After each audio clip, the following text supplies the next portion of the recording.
Most of us are getting a little bit tubeless curious these days. And for road riding, it actually makes perfect sense to go tubeless. Not only do you take advantage of the better puncture protection, but when run properly, tubeless can actually alter the way that your bike rides and improve the ride quality. However, to the uninitiated, tubeless can sound like a bit of an out there idea. At Cycling Weekly, we think that road tubeless is actually a really good idea and has advantages for every single rider, no matter where you ride. But we know that there's a lot of myths out there, so what we're going to do today is we're going to try and bust some of the myths about road tubeless and give you some tips along the way as to how you can get the perfect road tubeless setup. To help us to bust the myths today, we've got some of Pirelli's brand new P0 Race TLR tyres, and these should help us to get the perfect road tubeless setup. Probably the biggest issue that people say they have when it comes to setting up tubeless is that they can't get the tyre to seat properly on the wheel when initially setting it up. Preparation is key to making sure that your tubeless system works properly first time. And the first thing you need to do is make sure that you bring everything inside. Now, it sounds weird, but it works a heck of a lot better when you've got everything at room temperature. So if you normally have everything set up in a cold workshop, maybe try and bring it into your kitchen, or depending on how happy your partner, dog, or housemates are, get it into a place where you can easily set things up. And probably somewhere that's wipe clean as well, just in case. So once you've got all of your kit, make sure you've got it all to hand. So you want to make sure that you're not scrabbling about for everything you need. So obviously you need your wheels, your tyres, sealant. So sealant is a real important part of a tubeless setup. So this helps to prevent proper punctures. Your valve, and obviously something to pump it up with, preferably something that has a tubeless booster. So it has an extra canister which gives that initial oomph of air which will get everything seated. And finally, obviously, just a bit of rag just in case you get a bit of sealant somewhere. The last thing you want to do is have sealant in places and then have people complain. So now you've got all of your equipment together and ready to hand, then it's important to look at the first or the most important bits, which are your tyres and then your rims. So with your tyre, probably the biggest tip I can give you is to make sure that you've checked it for any problems. So if you've got a brand new tyre and you're setting up first time, a lot of tyre brands use a zip tie or something to hold the tyre in place for packaging, so when it looks nice on the shelves. Pirelli use a nice soft rubber strap, so we shouldn't have too many problems, but sometimes when they tighten them up, they can kink the bead. So what you need to do is you need to check the entire bead to make sure that it's nice and straight and there's no little notches in it that could stop it from holding air. So you just run it through your hands like so, make sure it's all fine and out, and then when you're happy with it, that's good to go and we can put it to one side. Coming onto your wheel, there's a couple of things you can check for here. First of all, the rim tape itself. You want to make sure it's tubeless rim tape, so it completely seals the inside of the rim, and that the hole for the valve is quite small. Now then, when it comes to fitting your valve, there's something really important here as well. You want to make sure you do not over tighten it. People think they need to do it up really, really tight to create a seal, but actually that can compress the rubber bung here too much and actually prevent it from creating a perfect seal. So we need to put it in. Now there's a lock ring that obviously needs to be put in place. So undo this. Tighten the valve cord back up just so you don't bend it. Find that little hole, push it through, like so. Use your thumb then to push it down a bit more so that it actually fills that hole properly. And then you can fit the lock ring. As I said, you do not want to do it up too tight, so just until it feels nice and snug there. You can always adjust that if you do feel that it leaks air when we set it up, but for the time being, leave it like that. So once you've got your rim sorted and you've got your tyre sorted and you're happy with them, then what you want to do is you want to do a dry run. So this is where you try and set it up so it's seats properly without putting sealant in. So you can just check that everything works and that it holds air. So obviously you want to fit your tyre as you would do a normal tyre. So if you're using tubes, it's the same thing. You obviously want to align your logos with your valve hole as well. That just makes it look nice, but also makes it easy to find the valve when you are spinning it around. Then fit the one side. So the Pirelli P0 Race TLR has got a specifically designed bead shape that is for tubeless, so it's more pronounced on here. Now, the next tip, and this is something that you might not read much about, is you want to lubricate the bead. My top tip here is to actually use some silicone polish.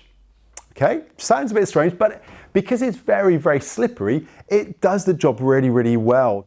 So you want to avoid spraying it onto your discs, or if you do, obviously spray it onto rims, you're using rim brakes, you need to make sure you clean it off properly after you've set up your system. Get your spray and spray it in between the tyre and the rim, just like so.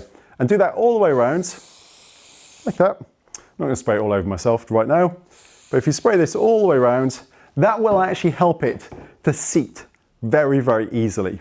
So then we get to the most important bit, putting some air in the tyre. So for this, I've got a tubeless charger, so I'm just pressurizing the canister, and then what we'll do is flip the switch, and that should seat the tyre. And that's what you're listening out for. You're listening out for those little pops. And that tells you that it's seated. So you can see that it's seated there, but you will probably still need to pump more, because what you'll need to make sure of is that the tyre bead is the same all the way around. So at the moment it's looking pretty good. So that went up very, very easily. There is obviously a little bit of air leaking out, but that's fine, because obviously what we're now going to do is we're going to be setting up with sealant. So there you go. In terms of setting up, it's not difficult. That was very, very simple, but that little bit of preparation makes it so much easier and guarantees that your tyre will seat the first time. Another myth about tubeless is that you have to really, really keep on top of your tyre pressure, and that you have to over pump them when you're first setting them up. However, if you'd use the tips from the last thing we were just talking about, then that shouldn't necessarily be the case. The good thing is you can run lower pressures, and actually most tubeless tyres and rims are designed to be run at lower pressures as well. So you need to be, first of all, aware of what the recommended tyre pressures are for your chosen tyres and for your chosen rim. For these Pirellis, they have a maximum tyre pressure of 87 psi, and that's for the 26mm width version that we have here. Now, you can run them lower, and obviously every brand has their own recommendations. So the important thing to do is to check the recommendations and then experiment. So you want to see if you can run lower. And the great thing is, without the tubes, then you can run very, very low pressures and benefit not only from a much more comfortable ride experience, but also still better puncture protection. One of the myths that a lot of people talk about when it comes to a tubeless setup is that they'll go soft far too quickly and they won't hold air. Well, that can happen if you've got the wrong type of setup. But if you've got the right setup, then they should hold air as good as, if not better than, a tubed setup. And that's all down, first of all, to the actual tyre design itself. These new Pirelli P0 Race TLRs are really good. They've got a very specifically designed bead that really, really locks solid with the rim and prevents any air loss. And also the Smart Evo carcass, so the actual construction, is designed to be as non-porous as possible, so to prevent any leakage of air. Because that's one thing that can happen, is air leaks through a tyre. So the other thing to consider then is the sealant. So you need to make sure you use enough sealant to coat the inside of the tyre to create a barrier to prevent any air from escaping. Get those things right, and you've got a system that will hold air better than anything else.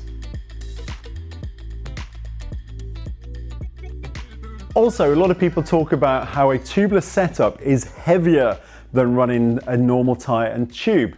Now, that is often the case. However, the difference isn't as much as you might think. If you set things up properly, there's only a matter of a few grams. Take, for example, the Pirelli tyres. So this is the Pirelli tubeless tyre. So it's a 26mm tyre, and this weighs at 282 grams. So by the time you then add around about 40 millilitres of sealant, that will take up a tyre and sealant to, well, obviously 322 grams. If we take a normal tyre and tube setup, well, this weighs in at 108 grams. Now, if we then add that to, say, for example, the Pirelli P0 tyre in a 25mm, sadly I don't have one now, but that weighs in at 210 grams. So in total, we are looking at 318 grams for a tyre and tube setup, and that's without a lock ring. So even at that point, we are looking at only 4 grams difference. So with regards to it being a heavier setup, I don't think so.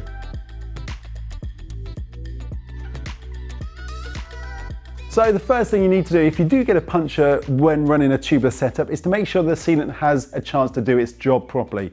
So when you've identified where that puncture is, often there'll be a bubbling bit of sealant, put that point at the bottom part of the tyre. That allows the sealant to run to it and get to that hole.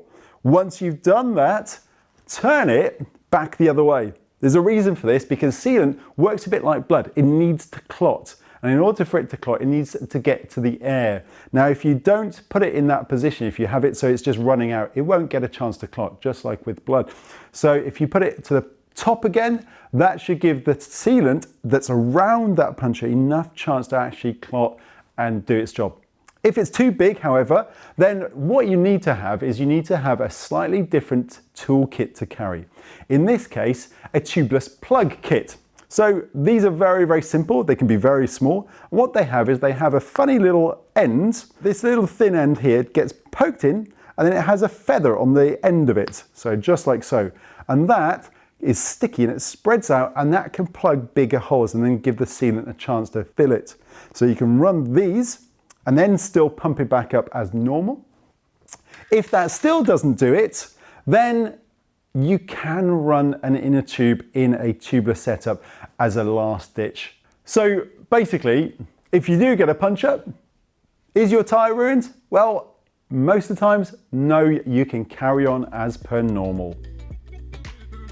There you have it, 5 of the most common tubeless tyre myths busted.